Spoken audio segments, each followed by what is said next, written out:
Yo, BattleClubGaming.com, Staccato here, bcgtv, Quickie. It's been a while though, but I figured, yo, let me throw something up anyways. You have to pardon me, taking a shit right now. I was bored, you know what I mean? First on Twitter, check out, hold up, let me get the name, let me get it right. Stephen Watercress, Stephen Water Cress at Prince Watercress on the Twitter joint. He's actually been playing through and posted videos for one of my favorite games, Illusion of Gaia, which was a dope SNES game.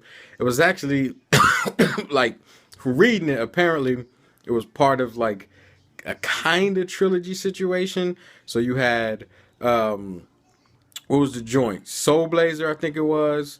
You had Illusion of Gaia, and you had Terra Enigma, which the first two, the Soul Blazer and Illusion of Gaia, were released here.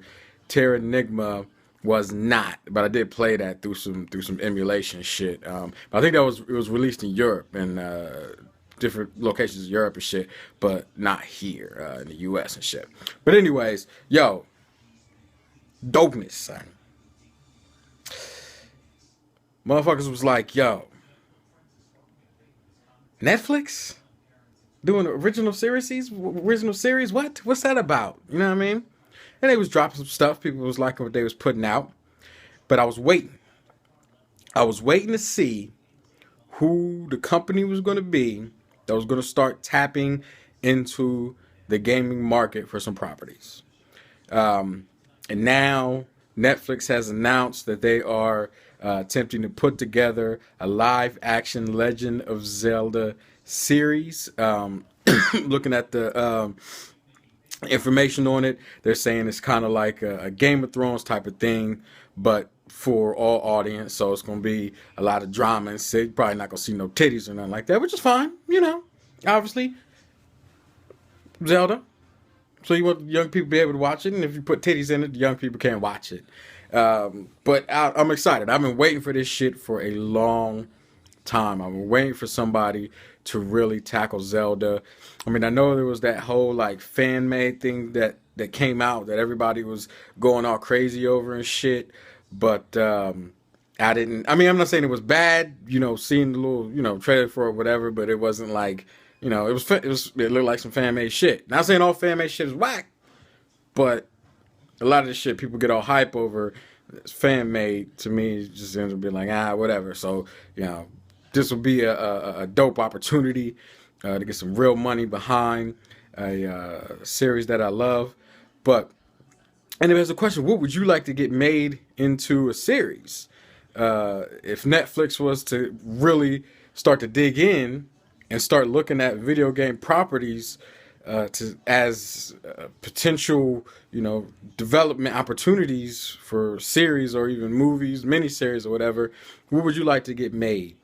Me myself, I think Metroid would be a dope ass series, some science fiction. Honestly, I would go with Double Dragon. I think that could be dope. The games was dope. Remember the old cartoon joint that they had? That shit was fire. The movie not so much, but with the way people kind of moving with this whole gritty shit, I could see somebody doing something real gritty with Double Dragon.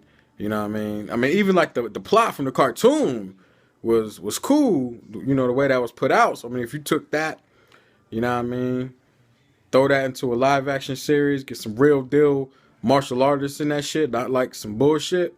That shit could be hot right there. Man, I want to say I would say Final Fantasy, but I don't know. Although it would be kind of dope if they did like Final Fantasy with every season was based off of a different game. So don't necessarily come in with new scripts and shit. Like from Final Fantasy 1 all the way to 13, each game is a new season with, I would say, a different storyline with those characters and shit. You know what I mean? I think that would be hot. You know, maybe 1 or 2 seasons, something like that. I think that would be dope.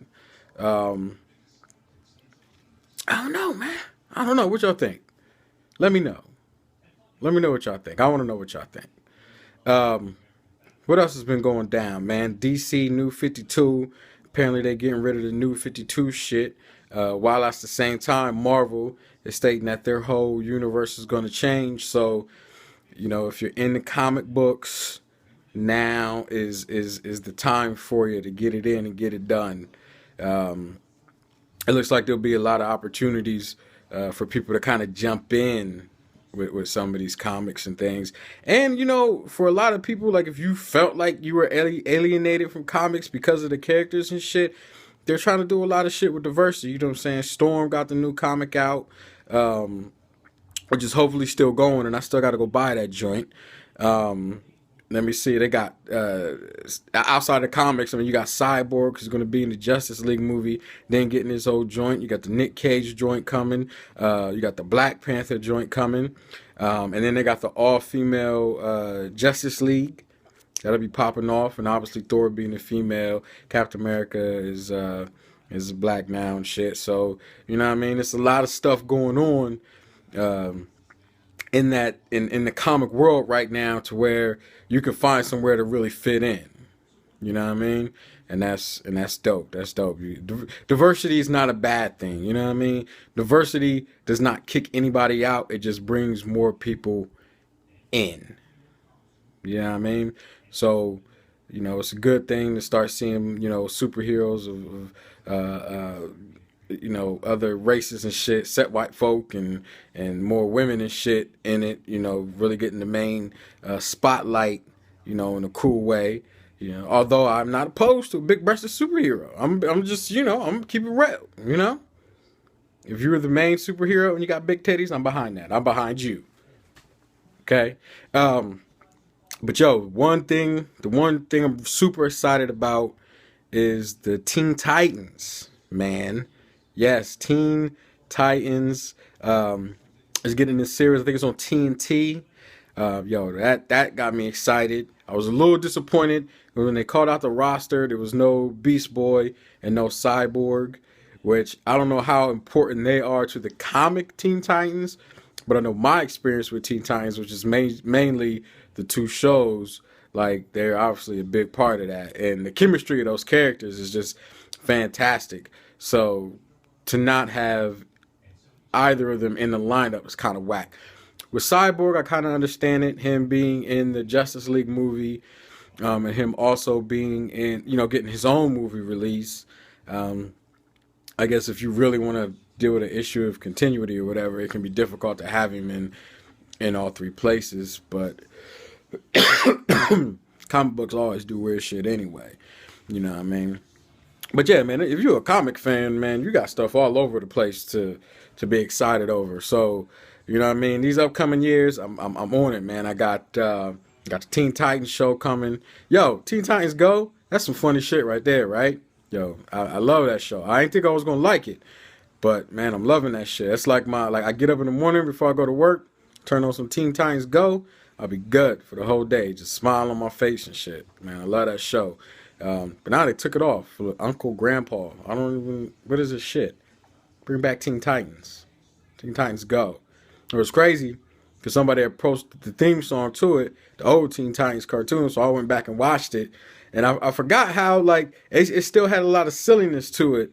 You know what I'm saying? Kind of like Teen Titans Go, not as cartoony. I mean, it's cartoon, but you know what I'm saying. Not as toony, but it still had a lot of silliness to it. You know what I mean? And I forgot about that because every time I think about it, I think about it as this super serious show. Because, you know, mainly because the most of the things that I remember from that are like Raven and her pops Trigon and that whole storyline and Slade and Robin's beef and everything, which he was a real dope villain. He brought a real good level of darkness to the show. So it's easy to kind of forget that there was some comedic shit inside of the original Teen Titans show. So, you know, if you like that and then you didn't think you would like Teen Titans Go because the way it went, yo, check it out, man. It's good stuff. But yeah, man, Battle Club Gaming bcgtv.com. Go check us out. Doing my best to put stuff out there. Got so much shit going on, but even if I don't do full episodes of bcgtv, I'll at least drop these little 5-10 minute tidbits and updates of shit that's going on.